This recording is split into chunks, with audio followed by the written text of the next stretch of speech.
Hi everyone. Today I'm going to expose a false prophet on the internet who also puts videos on YouTube.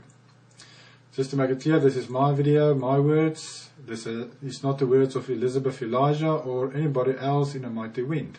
So if you have an issue with this, you can email me or message me. Now this is a guy who has the audacity to attack the true prophets of Father Yahweh, like Elizabeth Elijah. So we are going to look at his messages he proclaims to have received from Father Yahuwah. And we will see who is actually the false prophet among us.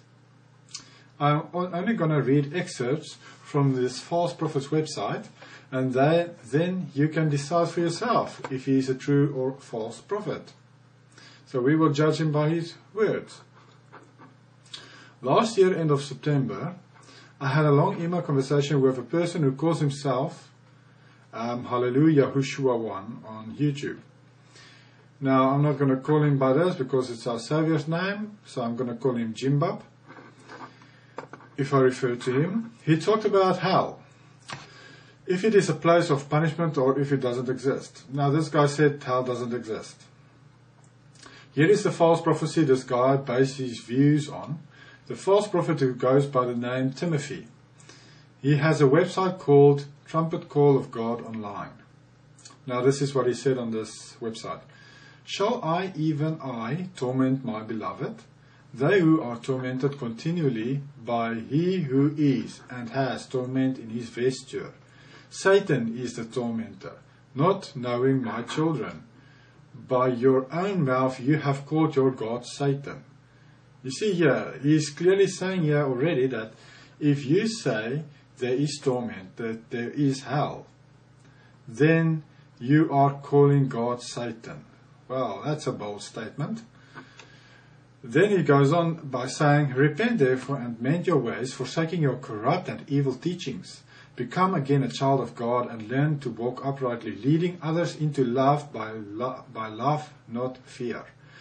The second death is that grave, from which one shall not be raised, nor awakened, for they have been cast out, abiding in outer darkness, forever separated from God and their part in life.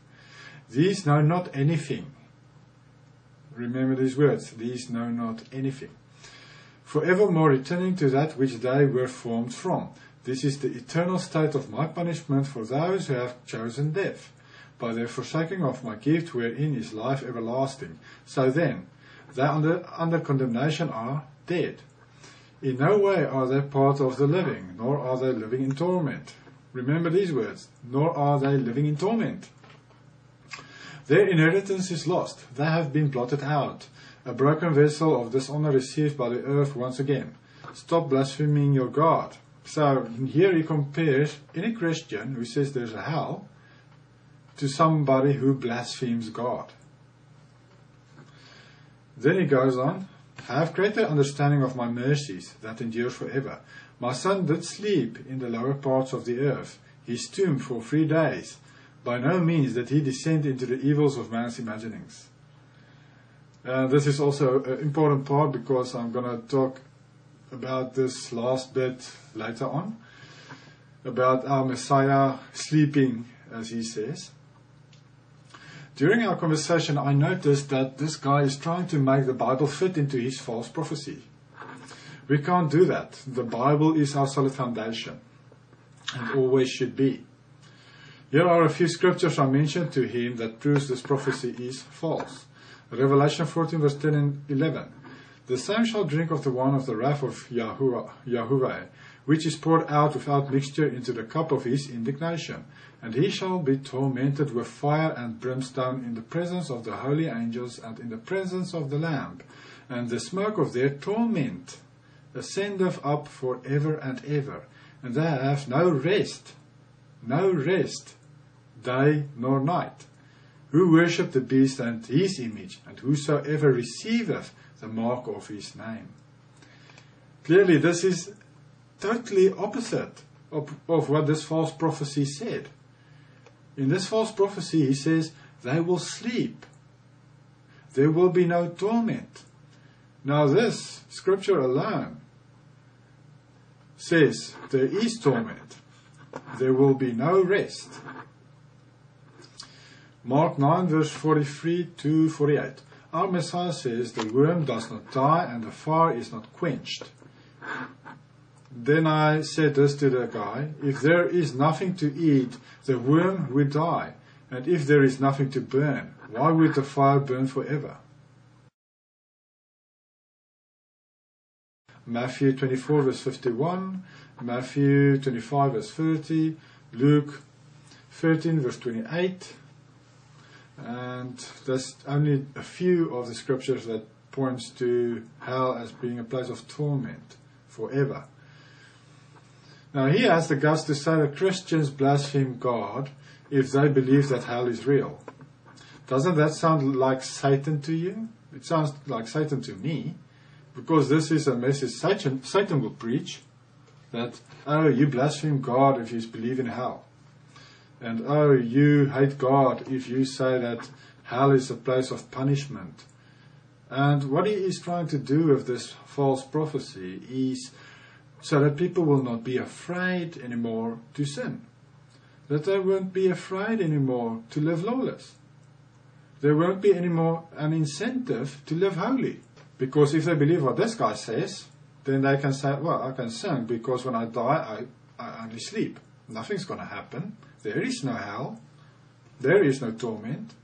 But that's not scriptural, as I've already shown you with the few scriptures I mentioned. He also says, my son did sleep in the lower parts of the earth. He's tombed for 3 days. So he says, Yahushua Messiah slept for 3 days. By no means did he descend into the evils of man's imaginings. Okay, let's see what scripture says. Did our Messiah sleep for 3 days? Ephesians 4 verse 9. Now this, he ascended. What does it mean by that he also first descended into the lower parts of the earth?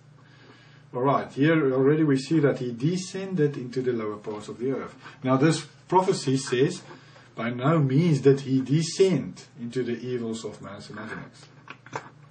Okay, total contrast already. Revelation 1 verse 18.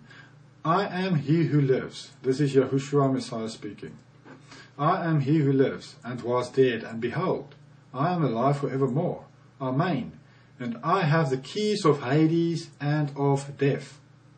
Alright, so Yahushua Messiah received the keys of Hades and death. When? In that 3 days and 3 nights. Was he sleeping? Now to me it is clear that if Yahushua had the keys of Hades and death, that he had to go to Hades and to get the keys. And also that he wasn't sleeping for 3 days, because how will you get something if you're sleeping? Now 1 Peter 3 verse 18 says, for Messiah also hath once suffered for sins, the just for the unjust, that he might bring us to Yahuwah, being put to death in the flesh, but quickened by the Spirit, by which also he went and preached unto the spirits in prison. Now, according to this scripture, did he sleep? No, he preached to the spirits in prison. Alright, so this scripture shows that the latter part of that prophecy is also false. Our Messiah did not sleep for 3 days. What does the Bible say about false prophets? Deuteronomy 18 verse 20. But the prophet which shall presume to speak a word in my name, which I have not commanded him to speak. Now here our Heavenly Father says that if a man in his name speaks a word that he did not give him to speak, he says that prophet shall die. There is another video on YouTube that this guy puts on under another name, Zasayafia, which is sad because it's sad that he uses these beautiful names of our Heavenly Father and Son to proclaim his deceitful lies. It sounds something like what Satan would do. And in this video he wants to tell us about what Yahuwah will do to false prophets. So he's probably preaching about himself in this video. But in this video he's specifically referring to one person, and that is Elizabeth Elijah from AmightyWin.com. Now he's probably just jealous because she actually gets prophecies, not like him. Now what he says there is, he said she would be brought to ruin, her house shall be made a dunghill in the day of the Lord's anger. Well, all I can say to this guy, Timothy, brace yourself, because all these curses you've spoken out in that video is heading your way. And they will cleave to you like second skin in the name of Yahushua Messiah. So people, be careful of this false prophet who has a website called Trumpet Call of God Online, who goes by the name of Timothy, and many channel names on YouTube to spread his false gospel and false prophecies to promote himself. And you will see this is the case because this is just the first video of many. Because I've gone through his website and found many things that is contrary to Scripture that I will expose in future. So this is only the first part of many. And after all these parts, if you watch all of them, you will definitely be sure that this is a false prophet, because I'm only going to use Scripture to prove this guy wrong. Because Scripture is my solid foundation. And we must always use Scripture when we look at people who call themselves prophets. And that's also what I've done with Elizabeth Elijah.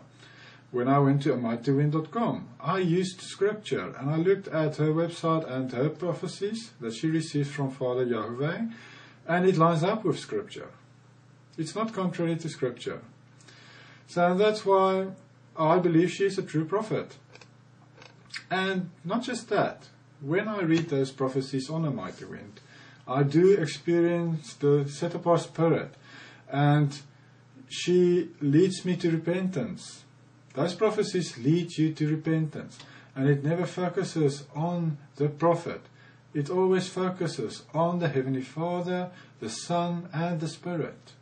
That's why the site's name is A Mighty Wind, referring to the set-apart spirit, not to herself. She does not call it ElizabethElijah.com. She calls it AMightyWind.com. Because all honor and glory to the Heavenly Father and His Spirit and His Son. Now, when you go through this other guy's website, you will actually see that he is referring more to himself than to the Heavenly Father, and talking about himself, how wonderful he is, comparing himself to Moses and all these great guys of the Bible. So watch this space. Enjoy your day.